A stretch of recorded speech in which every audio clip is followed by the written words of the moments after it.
मकर संक्रांति और माघ मास के प्रथम दिवस की आप सभी को बहुत बहुत शुभकामनाएं। भगवान श्री हरि विष्णु और माता लक्ष्मी की कृपा सदैव आप और आपके समस्त परिवार पर बनी रहे। 14 जनवरी 2025 आज है मंगलवार का दिन और आज है मकर संक्रांति, उत्तरायण का दिन है। ऐसे में आज के दिन स्नान करना, दान देना और दीन दुखियों की मदद करना ये सर्वश्रेष्ठ धर्म है। मतलब आज अगर आप ये करते हैं तो इससे आपको बहुत अधिक पुण्य फलों की प्राप्ति होती है। और आप में से कई भक्तों ने माघ मास का स्नान और नियम प्रारंभ किया होगा। तो आज से पूरे माघ मास में आप सुनने वाले हैं माघ मास का महात्म्य।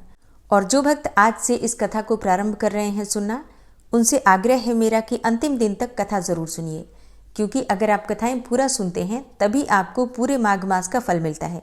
ठीक है, तो कथा आप लोग प्रतिदिन जरूर सुना कीजिए। अच्छा, कई बार मन में आपके ये प्रश्न अगर उठता है कि इन कथाओं को सुनने से क्या लाभ है, मतलब क्यों सुने हम प्रतिदिन की कथा, और इन कथाओं को सुनने से हमारे जीवन में क्या कोई परिवर्तन आ सकता है, तो इस प्रश्न का उत्तर आपको आज एक संत के माध्यम से, संत की कथा के माध्यम से मिल जाएगा। और ये एक सत्य कथा है। देखिए, एक कथा के अनुसार एक बार एक युवक जो कि प्रतिदिन किसी संत का सत्संग सुना करता था।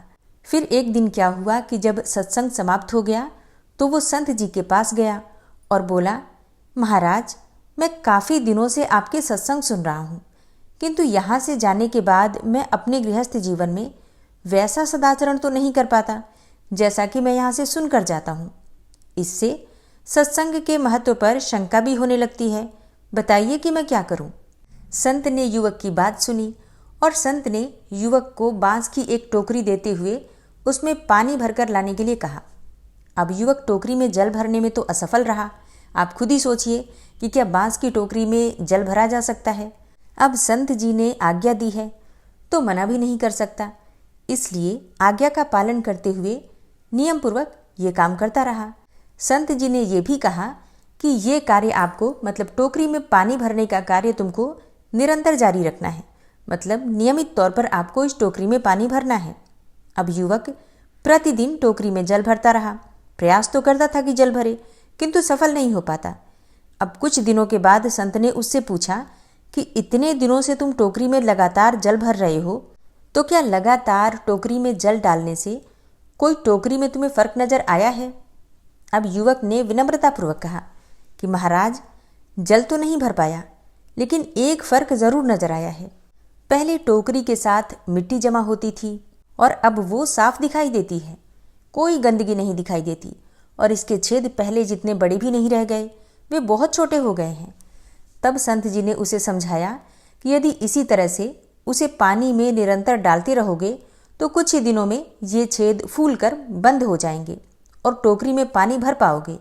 इसी प्रकार जो लोग प्रतिदिन सत्संग जाते हैं या फिर कथाएं सुनते हैं, उनका मन एक दिन अवश्य निर्मल हो जाता है। अवगुणों के छिद्र भरने लगते हैं और गुणों का जल भरने लगता है।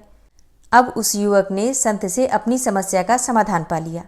संत जी कहते हैं कि निरंतर सत्संग सुनने से दुर्जन भी सज्जन हो जाते हैं, क्योंकि महापुरुषों की पवित्र वाणी उनके मानसिक विकारों को दूर करके उनमें सद्विचारों का आलोक प्रसारित कर देती है। इसी प्रकार से जो आप लोग प्रतिदिन की कथाएं सुन रहे हैं, पुराणों की कथाएं सुन रहे हैं, तो जो भी जानकारी आपको प्राप्त हो रही है पुराणों के माध्यम से प्राप्त हो रही है। और कई प्रकार की ऐसी बातें जो कि हम मिथ्यावश मान लेते हैं, सिर्फ लोकाचार में वो प्रचलित हैं, किसी ने कुछ कहा है तो मान लेते हैं, और पुराणों की कथाएं सुनने से हमें उस बात का सही प्रकार से प्रमाण मिल जाता है कि कौन सी बात सच है, कौन सी बात झूठ है, क्या हमें करना चाहिए और क्या हमें नहीं करना चाहिए। बेशक हम पहले दिन में सभी बातों को न मान पाएं, लेकिन धीरे धीरे जीवन में परिवर्तन होने लगता है। और फिर जब जीवन में परिवर्तन होता है, जब हमारे विचारों में परिवर्तन होता है, तो परिवार में बहुत सारी ऐसी चीज़ें हैं जो सकारात्मक तौर पर आपको दिखाई भी देने लग जाती है। ठीक है, तो इसलिए कथाएं हमें अवश्य सुननी चाहिए। अगर घर में पुराण है तो जितना भी समय आपको मिल जाता है उसके अनुसार थोड़े समय ही सही पढ़ना जरूर चाहिए। और चलिए अब आप सुनेंगे माघ मास महात्म्य का पहला अध्याय, और इसके बाद आपको माघ मास में कौन से नियम का पालन आप कर सकते हैं, ये सारी जानकारी भी आज की वीडियो में मिल जाएगी। ठीक है, तो वीडियो को अंत तक जरूर देखिएगा। और अब आप सुनेंगे माघ मास महात्म्य का पहला अध्याय। एक समय श्री सूत जी ने अपने गुरु श्री व्यास जी से कहा कि गुरुदेव, कृपा करके आप मुझसे माघ मास का महात्म्य कहिए, क्योंकि मैं आपका शिष्य हूँ। तब व्यास जी कहने लगे कि रघुवंश के राजा दिलीप एक समय यज्ञ के स्नान के पश्चात पैरों में जूते और सुंदर वस्त्र पहनकर शिकार की सामग्री से युक्त कवच और शोभायमान आभूषण पहने हुए अपने सिपाहियों से घिरे हुए जंगल में शिकार खेलने के लिए अपनी नगरी से बाहर निकले। उनके सिपाही जंगल में शिकार के लिए मृग, व्याघ्र, सिंह आदि जंतुओं की तलाश में इधर उधर फिरने लगे। उस वन में वनस्थली अत्यंत शोभा को प्राप्त हो रही थी। कहीं कहीं मृगों के झुंड फिरते थे, कहीं गीदड़ अपना भयंकर शब्द कर रहे थे, कहीं गैंडों का समूह हाथियों के समान फिर रहा था, कहीं वृक्षों के कोटरों में बैठे हुए उल्लू अपना भयानक शब्द कर रहे थे, कहीं सिंहों के पदचिन्हों के साथ घायल मृगों के रक्त से भूमि लाल हो रही थी, कहीं दूध से भरी हुई थनों वाली सुंदर भैंसें फिर रही थीं, कहीं पर सुगंधित पुष्प, हरी भरी लताएं वन की शोभा को बढ़ा रही थी, तो कहीं बड़े बड़े पेड़ खड़े थे और कहीं पर उन पेड़ों पर बड़े बड़े अजगर और उनकी केचुलियां भी पड़ी हुई थी।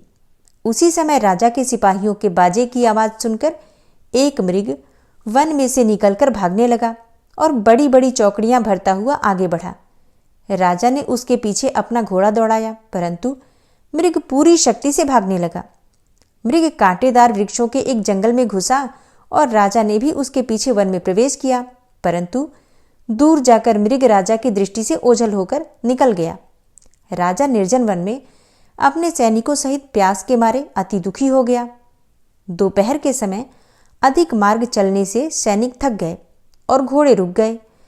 कुछ देर बाद राजा ने एक बड़ा ही सुंदर सरोवर देखा, जिसके किनारे पर घने वृक्ष थे।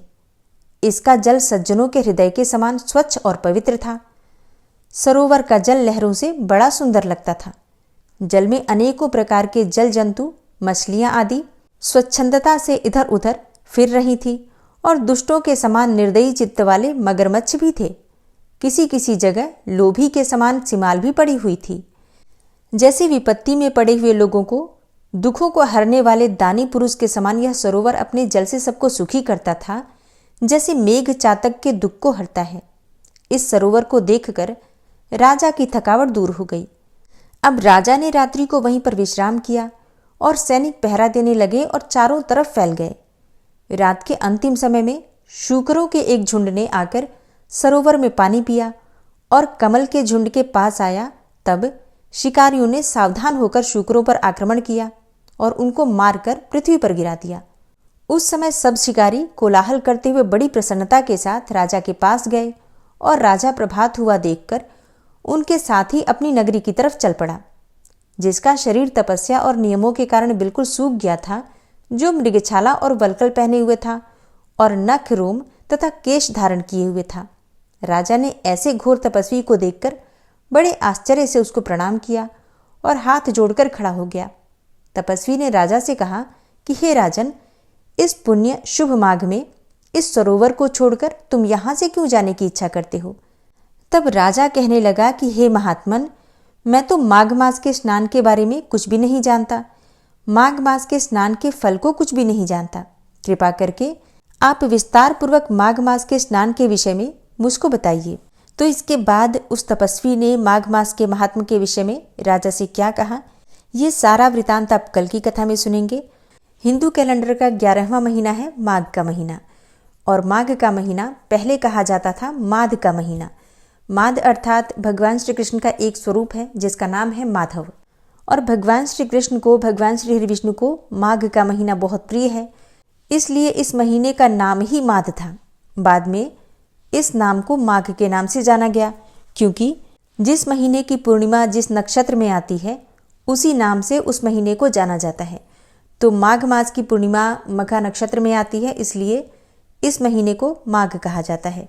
पुराणों में वर्णन आता है कि माघ मास में जो भी हम दान करते हैं, जो भी शुभ कर्म करते हैं, उसका फल कई जन्मों तक मिलता है। यही वजह है कि माघ के महीने में भगवान श्री कृष्ण की पूजा की जाती है, भगवान सूर्यदेव की पूजा की जाती है, गंगा स्नान किया जाता है और ज़रूरतमंदों को, ब्राह्मणों को, गुरु को दान दिया जाता है। मान्यता है कि भगवान श्री कृष्ण की पूजा इस महीने में करने से अत्यंत श्रेष्ठ फल की प्राप्ति होती है। और माघ मास के महत्व को बताते हुए पद्म पुराण में ये कहा गया है कि भगवान श्री हरि विष्णु पूजा से उतना अधिक प्रसन्न नहीं होते हैं जितना कि माघ मास में गंगा स्नान से प्रसन्न हो जाते हैं। पौराणिक कथा के अनुसार माघ मास में गौतम ऋषि ने इंद्रदेव को श्राप दिया था। फिर इंद्र ने प्रायश्चित करने के लिए इसी महीने में गंगा स्नान किया था। इसके बाद इंद्रदेव को श्राप से मुक्ति मिल गई थी। कहा जाता है कि इस महीने में पृथ्वी पर जितने भी जलाशय हैं सबको गंगा के समान ही समझना चाहिए। सबका जल पवित्र होता है। कहीं पर भी स्नान करेंगे तो उसका आपको फल कई गुना प्राप्त होता है, मतलब गंगा के समान ही आपको फल प्राप्त होता है। लेकिन फिर भी माघ मास में जो कल्पवास किया जाता है, गंगा के तट पर निवास किया जाता है, उसका फल अनंत गुना होकर प्राप्त होता है। इसलिए बहुत से भक्त हैं जो कि कल्पवास करते हैं। अब कल्पवास क्या होता है? किसी भी नदी के किनारे, वैसे विशेषकर प्रयागराज में कल्पवास किया जाता है, लेकिन आपके आसपास कोई भी नदी हो जहाँ पर भी आपका जाना संभव हो, तो ऐसा कहा जाता है कि किसी भी नदी के किनारे, गंगा इत्यादि नदियों के किनारे अगर पूरे 1 महीने तक वहीं नदी के तट पर रहा जाए और फिर प्रतिदिन गंगा स्नान करें, पूजा पाठ करें, मंत्र जप करें, तप करें, दान करें वहीं पर रहकर, जो भी वहाँ पर ज़रूरतमंद लोग हैं या फिर कोई ब्राह्मण है, कोई शिविर लगा है साधुओं का, तो वहाँ पर दान कर सकते हैं, तो उसका फल अनंत गुना होकर प्राप्त होता है। साधु संत वहाँ पर विराजते हैं तो उनके प्रवचन सुनना प्रतिदिन और उनके साथ सत्संग करना, इसका लाभ बहुत अधिक होता है। तो बहुत से लोग हैं जो कि प्रयागराज में कल्पवास करते हैं पूरे 1 महीने तक। इसी प्रकार से और भी बहुत सारी पवित्र नदियां हैं जिनके पास कल्पवास किया जाता है। मतलब यूँ समझ लीजिए कि गंगा स्नान करने का महत्व माघ मास में कई गुना बढ़ जाता है। तो अगर आप किसी पवित्र नदी में या फिर गंगा इत्यादि नदियों में स्नान कर पाते हैं तो अत्यंत श्रेष्ठ होता है। लेकिन अगर आप ऐसा नहीं कर पाते हैं तो अपने घर में भी प्रतिदिन गंगा जल मिश्रित करके और स्नान के जल में स्नान कर लीजिए। तो पात्र में सबसे पहले थोड़ा गंगा जल डाल दीजिए, फिर उसी को बाल्टी को भर दीजिए, पात्र को भर दीजिए और फिर आप स्नान करते हैं तो गंगा में स्नान करने के समान ही पुण्यफल प्राप्त होता है। इसके साथ ही गंगा इत्यादि नदियों का नाम स्मरण करते हुए भी आप गंगा स्नान कर सकते हैं। मतलब अपने घर में भी अगर तीर्थों का स्मरण करते हुए हम स्नान करते हैं तो हमें तीर्थ में स्नान करने का ही फल प्राप्त होता है, जैसा आपने कल की कथा में सुना भी था। अब इसके बाद दान का बहुत महत्व होता है। तो माघ मास में किन चीज़ों का दान करना चाहिए? देखिए, पुराणों में जो दान बताए गए हैं अनेकों दान हैं, जैसे कि अन्न का दान, विद्या का दान करना, किसी को अभय दान करना, मतलब कोई भयभीत हो व्यक्ति, अगर आप किसी प्रकार से उसका डर दूर कर सकें, उसका सहयोग कर सकें, तो ये भी एक प्रकार का दान होता है। मतलब मन से किसी के अगर भय निकाल दिया जाए तो ये भी उसको निर्भय करना भी महादान हो जाता है। और धन का दान करना, तो ये श्रेष्ठ दान माने गए हैं। यही पुण्य भी है। दान से इंद्रिय भोगों के प्रति आसक्ति छूटती है, मन की ग्रंथियां खुलती हैं, जिससे कर्म बंधनों से मुक्ति मिल जाती है। और कर्म बंधनों से मुक्ति मिलती है तो मोक्ष के द्वार खुलते हैं। इसलिए दान को श्रेष्ठ माना गया है। अब इस महीने में आप चाहें तो घी का दान कर सकते हैं, शुद्ध घी का, या फिर खिचड़ी का दान कर सकते हैं। खिचड़ी की सामग्री जैसे कि दाल, चावल, इन चीज़ों का भी दान कर सकते हैं। नमक का दान करना, हल्दी का दान करना, गुड़ और तिल का दान करना, इन चीज़ों का दान करने से भी महाफल की प्राप्ति होती है। इसके अलावा जैसे कि अभी सर्दियाँ चल रही हैं तो किसी को अगर आप ज़रूरतमंद को रजाई या कंबल का दान करते हैं तो इससे भी बहुत अधिक लाभ मिलता है। देखिए, ज़रूरत की चीज़ों का दान करना और ऐसे व्यक्ति को जिसको उसकी ज़रूरत हो, इसे भी बहुत श्रेष्ठ माना गया है। अब दान आप अपनी इच्छा के अनुसार, अपनी आर्थिक स्थिति के अनुसार कर सकते हैं। तो जो भक्त स्नान का नियम लेते हैं, पहले दिन से यानी कि पौष पूर्णिमा के दिन आपको संकल्प के साथ स्नान का प्रारंभ करना है। स्नान करने का समय क्या होता है? देखिए, वैसे माघ के महीने में कोई ऐसा बहुत महत्वपूर्ण नियम नहीं है कि आप 3 बजे से 5 बजे के बीच में उठकर नहाएं। हाँ, इतना ज़रूर ध्यान रखना चाहिए कि सूर्योदय से पहले स्नान कर लें। मतलब सूर्योदय से पहले अगर आप स्नान करते हैं तो माघ मास का स्नान माना जाता है। ठीक है, तो ऐसा नहीं है कि आपको ब्रह्म मुहूर्त में 3 बजे उठकर स्नान करना है, नहीं, ऐसा नहीं है। आप सूर्योदय से पहले स्नान कर लीजिए और भगवान सूर्यदेव को जल देकर भगवान विष्णु की पूजा कर लीजिए। इसके अलावा माघ मास में और भी बहुत सारे नियम होते हैं। बहुत से भक्त हैं जो कि व्रत धारण करते हैं, लेकिन अगर आप व्रत नहीं भी करते हैं तो भी पूरे महीने में अगर आप सात्विक भोजन लेते हैं, सुबह उठकर स्नान करते हैं, पूजा करते हैं, तो भगवान श्री हरि विष्णु की असीम कृपा आपको प्राप्त हो जाती है। अब जो भक्त व्रत धारण करना चाहते हैं पूरे माघ मास का, तो आपको क्या करना होता है? बस एक समय भोजन करना होता है, बाकी के समय में आपको फलाहार करना है। एक समय भोजन मतलब किसी भी एक समय, सुबह या फिर शाम को, किसी भी एक समय आप शुद्ध और सात्विक भोजन लेते हैं, बाकी के समय में आपको फलाहार करना होता है।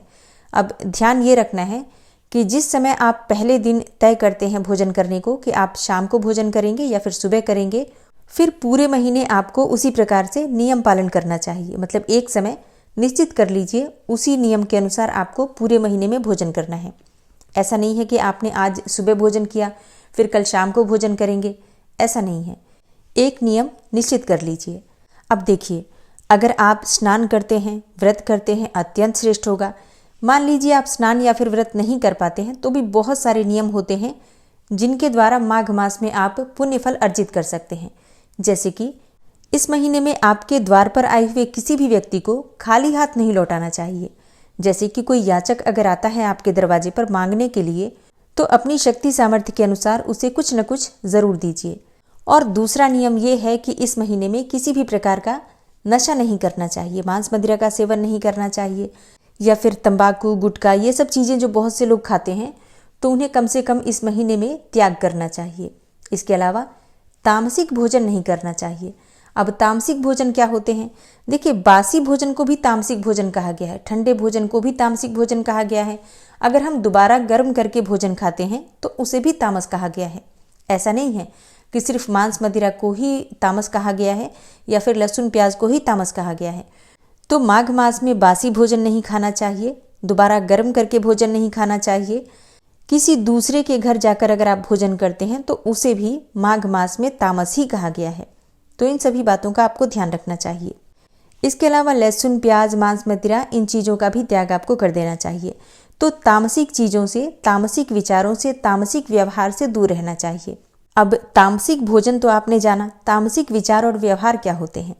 देखिए, अगर आप पुण्य कमाना चाहते हैं तो माघ मास में, या फिर वैसे भी इस बात का ध्यान रखिए कि झूठ नहीं बोलना चाहिए। ये तामस विचार में आते हैं और तामसिक व्यवहार में आते हैं।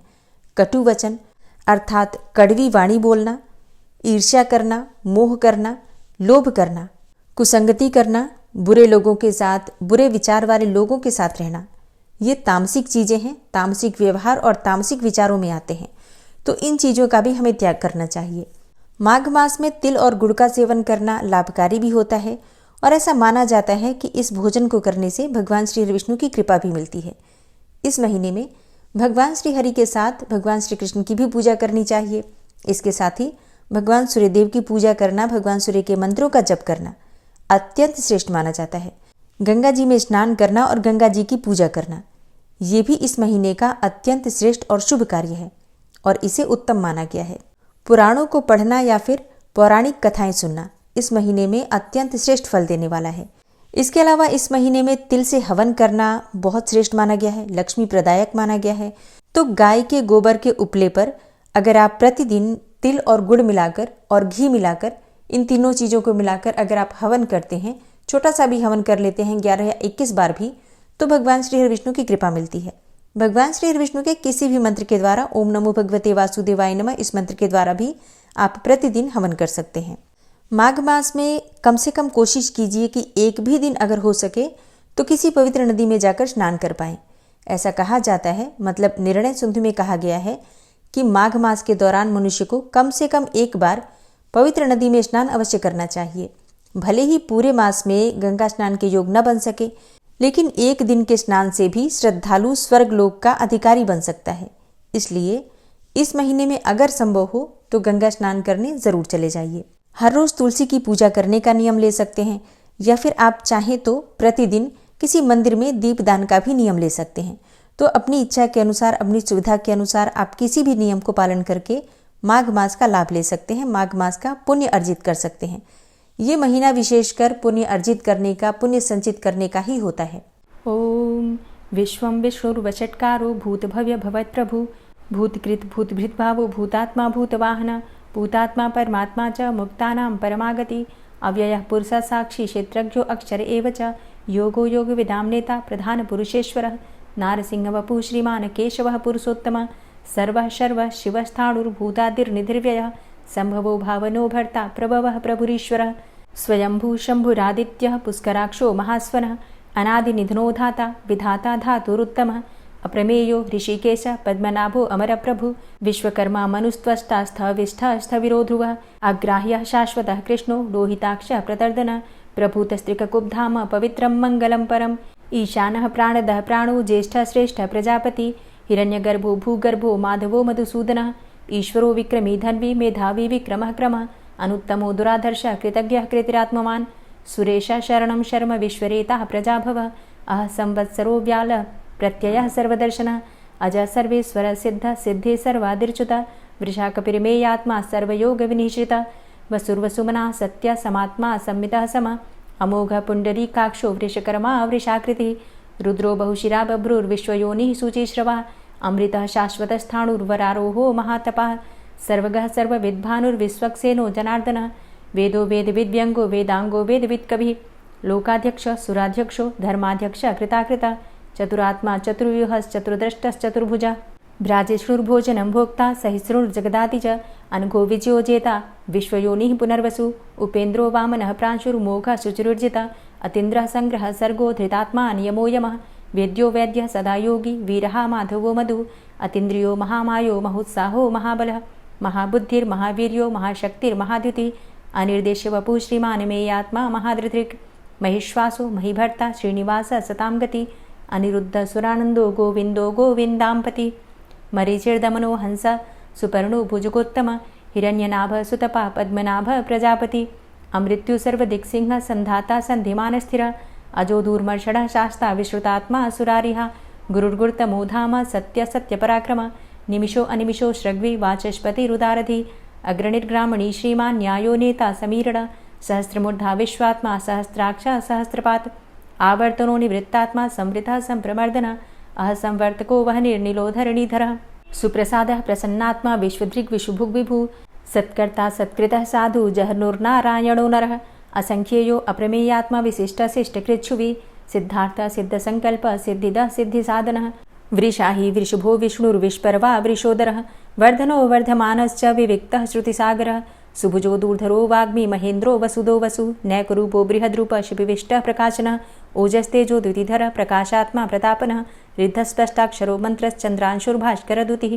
अमृतांशुद्भवो भानु शशबिन्दुः सुरेश्वरः औषधं जगतः सेतु सत्यधर्मपराक्रमः भूतभव्यभवन्नाथ पवनः पावनो नलः कामः कामकृत्कान्तः कामः कामप्रदः प्रभुः युगादिकृद्युगावर्तो नैकमायो महाशनः अदृश्योऽव्यक्तरूपश्च सहस्रजितनन्तजित् इष्टो अविशिष्ट शिष्टेष्ट शिखण्डी नहुसो वृष क्रोधः क्रोधकृत्कर्ता विश्वबाहुर्महीधरः अच्युतः प्रतितः प्राणः प्राणदो वासवानुजः अपां निधिर्धिष्ठानं प्रमत्तः प्रतिष्ठितः स्कन्दः स्कन्दधरो धूर्यो वरदो वायुवाहनः वासुदेवो बृहद्भानुरादिदेवः पुरन्दरः अशोकस्तारणस्तारः शूरः सौरिर्जनेश्वरः अनुकूलः शतावर्त पद्मी पद्मनिभेक्षणः पद्मनाभो अरविन्दाक्ष पद्मगर्भ शरीरभृत् महर्धिरिद्धो वृद्धात्मा महाक्षो गरुडाध्वजः अतुलः शरभो भीमो समयज्ञो हविर्हरि सर्वलक्षणलक्षण्यो लक्ष्मीवान् समितिञ्जयः वीक्षरो रोहितो मार्गो हेतुर्दामोदरः सह महीधरो महाभागो वेगवान् मिताशनः उद्भवः क्षोभणो देवः श्रीगर्भः परमेश्वरः करणं कारणं कर्ता विकर्ता गहनो गुहः व्यवसायो व्यवस्थान संस्थान स्थानदो ध्रुवः परर्थी परमस्पस्तुष्टः पुष्टः सुभेक्षणः रामो विरामो विरजो मार्गो नेयो नयोनयः वीरः शक्तिमतां श्रेष्ठो धर्मो धर्मविदुत्तमः वैकुण्ठः पुरुषः प्राणः प्राणदः प्रणवः पृथु हिरण्यगर्भः शत्रुघ्नो व्याप्तो वायुरुधोक्षजः ऋतुः सुदर्शनः कालः परमेष्ठी परिग्रहः उग्रः संवत्सरो दक्षो विश्रामो विश्वदक्षिणः विस्तारः स्थावरस्थाणु प्रमाणं बीजमव्ययम् अर्थो अनर्थो महाकोशो महाभोगो महाधनः अनिर्विण्णः स्थविष्टोऽभू धर्मयुपो महामखः नक्षत्रनेमिर्नक्षत्री क्षमा चामः समीहनः यज्ञ इज्यो महेज्यश्च क्रतुसत्रं सतां गतिः सर्वदर्शी विमुक्तात्मा सर्वज्ञो ज्ञानमुत्तमं सुव्रतः सुमुखः सुष्मा सुघोषः सुखदः सुहृतः मनोहरो जित्क्रोधो वीरबाहुर्विदारणः स्वापनः स्ववसो व्यापी नैकात्मा नैककर्मकृत् वत्सरो वत्सलो वत्सी रत्नगर्भो धनेश्वरः धर्मगुप्त धर्मकृद्धर्मी सदसक्षरमक्षरम् अविज्ञाता सहस्रांशुर्विधाता कृतलक्षणः गभस्तिनेमिः सत्त्वस्थः सिंहो भूतमहेश्वरः आदिदेवो महादेवो देवेशो देवभृद्गुरुः उत्तरो गोपतिर्गोप्ता ज्ञानगम्यः पुरातनः शरीरभूतभृद्भोक्ता कपीन्द्रो भूरि दक्षिणः सोमभो अमृतपः सोमः पुरुजित पुरुषोत्तमः विनयोजयः सत्यसन्धो दाशाः सात्वताम्पतिः जीवो विनयिता साक्षी मुकुन्दो अमितविक्रमः अम्भो निद्रणन्तात्मा महोदधीशयोऽन्तकः अजो महारः स्वाभाव्यो जितामित्रः प्रमोदनः आनन्दो नन्दनो नन्दः सत्यधर्मा त्रिविक्रमः महर्षि कपिलाचार्यः कृतज्ञो मेदिनीपतिः त्रिपदस्त्रिदशाध्यक्षो महाशृङ्गकृतान्तकृत् महावराहो गोविन्दः सुखेणः कनकाङ्गदी गुह्यो गभीरो गहनो गुप्तश्चक्रगदाधरः वेधा स्वाङ्गो अजितः कृष्णो दृढः सङ्कर्षणोच्युत वरुणो वारुणो वृक्ष पुष्कराक्षो महामनाः भगवान् भगानन्दी वनमाली हलायुध आदित्यो ज्योतिरादित्यः सहिष्णुर्गतिसत्तमः सुधन्वाखण्ड परशुर्दारुणो द्रविडप्रदः दिविस्त्रिक्सर्वदृग्व्यासो वाचस्पतिर्योनिजः त्रिसामासामगः साम निर्वाणं भेषजम्भिषक् सन्न्यासकृच्छमः शान्तो निष्ठा शान्तिः परायणं शुभाङ्गः शान्तिदस्रष्टा कुमुदः कुवलेशय गोहितो गोपतिर्गोप्ता वृषभाक्षो वृषप्रियः अनिवर्ति निवृतात्मा संक्षेप्ता चेमकृच्छिवः श्रीवत्सवक्षा श्रीवास श्रीपति श्रीमतांबर श्रीद श्रीश श्रीनिवास श्रीनिधि श्रीविभावन श्रीधर श्रीकर श्रेय श्रीमान् लोकत्रयाश्रय स्वक्ष स्वंग शतानंदो नंदिर्ज्योतिर्गणेश्वर विजितात्मा विधेयात्मा सत्कीर्तिश्छिन्न संशय उदीर्ण सर्वतक्षसुर निश शाश्वत स्थिर भूषयो भूषणो भूतिर्विशोकः शोकनाशन अर्चिष्मानर्चितः कुंभो विशुद्धात्मा विशोधन अनिरुद्धो अप्रतिरथ प्रद्युम्नो अमित विक्रमः कालिनेमि निहावीर शौरी सूरजनेश्वर त्रिलोकात्मा त्रिलोकेशः केशवः केशिहारी कामदेवः कामपालः कामीकान्तः कृतागमः अनिर्देशव पुर्विष्णोर्वीरो अनन्तो धनञ्जयः ब्रह्मण्यो ब्रह्मकृद्ब्रह्मा ब्रह्म ब्रह्म विवर्धन ब्रह्मविद् ब्राह्मणे ब्रह्मी ब्रह्मज्ञो ब्राह्मणप्रियः महाक्रमो महाकर्मा महातेजा महुरगः महाक्रतुर्महायज्वा महायज्ञो महाहवि स्तव्यः स्तव प्रियः स्तोत्रं स्तुतिस्तोतारणप्रियः पूर्णः पुरैता पुण्यः पुण्यकीर्तिर्नामयः मनोजवस्तीर्थकरो वसुरेता वसुप्रद वसुप्रदो वासुदेव वसुर्वसुमनाहवि सद्गतिः सत्कीर्तिः सत्ता सद्भूति सत्परायणः शूरसेनो यदुश्रेष्ठः सन्निवासः सुयामुनः भूतावासो वासुदेवः सर्वासु निलयोऽनलः दर्पः दर्पदो दृप्तो दूढरोथा पराजितः विश्वमूर्तिर्महामूर्तिर्दीप्तमूर्तिर्मूर्तिमान् अनेकमूर्तिरव्यक्तः शतमूर्तिः शताननः एको नैकः सवकः किं यत्तत्पदमनुत्तमं लोकबन्धुर्लोकनाथो माधवो भक्तवत्सलः सुवर्णवर्णो हेमांगो वरांगश्चन्दनांगदी वीरः विषमः शून्यो घृताशीरचलश्चलः अमानीमानदो मान्यो लोकस्वामी त्रिलोकधृक् सुमेधा मेधजो धन्यः सत्यमेधाधराधरः तेजोवृषः द्वितिधरः सर्वशस्त्रभृताम्बरः प्रग्रहो निग्रहो व्यग्रो नैकशृङ्गो गदाग्रजः चतुर्मूर्तिश्चतुर्बाहुश्चतुर्व्यूहश्चतुर्गति चतुरात्मा चतुर्भावश्चतुर्वेदविदेकपात् समावर्तो अनिवृतात्मा दुर्जयो दुरतिक्रम दुर्लभो दुर्गमो दुर्गो दुरावासो दुरारिः शुभांगो लोकसारंगः सुतन्तुस्तन्तुवर्धन इंद्रकर्मा महाकर्मा कृतकर्मा कृतागमः उद्भवः सुन्दरः सुन्दो रत्ननाभः सुलोचनः अर्को वाजसनः शृङ्गी जयन्तः सर्वविजयी सुवर्णबिन्दुरक्षोभ्य सर्वभागीश्वरेश्वरः महाह्रदो महागर्तो महाभूतो महानिधि कुमुदः कुन्दरः कुन्दः पर्जन्यः पावनो नीलः अमृताशो अमृतवपुः सर्वज्ञः सर्वतोमुखः सुलभः सुव्रतः सिद्धः शत्रुजित् शत्रुतापनः न्यग्रोधो दुम्बरो अस्वस्थश्चाणुरान्ध्रनिषूदनः सहस्रार्चिः सप्तजिह्वः सप्तैधा सप्तवाहनः अमूर्तिरणघो अचिन्त्यो भयकृद्भयनाशनः अणुर्बृहत्कृशः स्थूलो गुणभृन्निर्गुणो महान् अधृतः स्वधृतः स्वास्य प्राग्वंशो वंशवर्धनः भारभृतिकथितो योगी योगी स सर्वकामद आश्रमश्रमण क्षाम सुपर्णो वायुवाहन धनुर्धरो धनुर्वेदो दण्डोदमयितादम अपराजितः सर्वसहो नियन्ता नियमो यमः सत्त्ववान् सात्विकः सत्य सत्यधर्मपरायण अभिप्रायः प्रियार्होरः प्रियकृत्प्रीतिवर्धनः विहाय सगतिर्ज्योति सुरुचिर्हुद्भुग्विभु रविर्विलोचनः सूर्य सविता रविलोचनः अनन्तो हुद्भुग्भोक्ता सुखदो नैकजोग्रज अनिर्विण्ण सदामर्षि लोकाधिष्ठानमद्भुतः सनात सनातन्तमः कपिलः कपिरप्ययः स्वस्तिदा स्वस्तिकृत् स्वस्ति स्वस्तिभुक् स्वस्ति दक्षिणः रौद्रः कुण्डली चक्रे विक्रमयुर्जितशासनः शब्दातिगः शब्दशः शिशिरः शर्वरीकर अक्रूरः पेशलो दक्षो दक्षिणः क्षमिणाम्बर विद्वतमो वितभय पुण्यश्रवणकीर्तन उत्तारणो दुष्कृतिः पुण्यो दुःस्वप्ननाशन वीरः रक्षणः सन्तो जीवनः पर्यवस्थितः अनन्तरूपो अनन्तसृर्जितमन्युर्भयापः चतुरश्रो गभीरात्मा विदिशो व्यादिशो दिश अनादिर्भूर्भुवो लक्ष्मीः सुवीरो रुचिराङ्गद जननो जन्मादिर्भीमो भीमपराक्रम आधारनीलयोधाता पुष्पहासः प्रजागर ऊर्ध्वगः सत्पथाचारः प्राणदः प्रणमापण प्रमाणं प्राणनीलयः प्राणभृत् प्राणजीवनः तत्त्वं तत्त्वविदेकात्मा जन्ममृत्यु जरातिग पूर्वस्वस्तरुस्तार सविता प्रपितामह यज्ञो यज्ञपतिर्यज्वा यज्ञांगो यज्ञवाहन यज्ञभृद्यज्ञकृद्यज्ञ यज्ञभुग्यज्ञसाधन यज्ञान्तिकृद्यज्ञ गुह्यमन्यमन्नादेव च आत्मयोनिः स्वयं जातो वैखानः सामगायन देवकीनन्दन स्रष्टा क्षितिसः पापनाशन शङ्खभृन्नन्दकी चक्री शारङ्गधन्वा गदाधरः रथाङ्गपाणिरक्षोभ्य सर्वप्रहरणायुध ओं नमः इति। श्री राधा कृपा कटाक्ष स्तोत्र।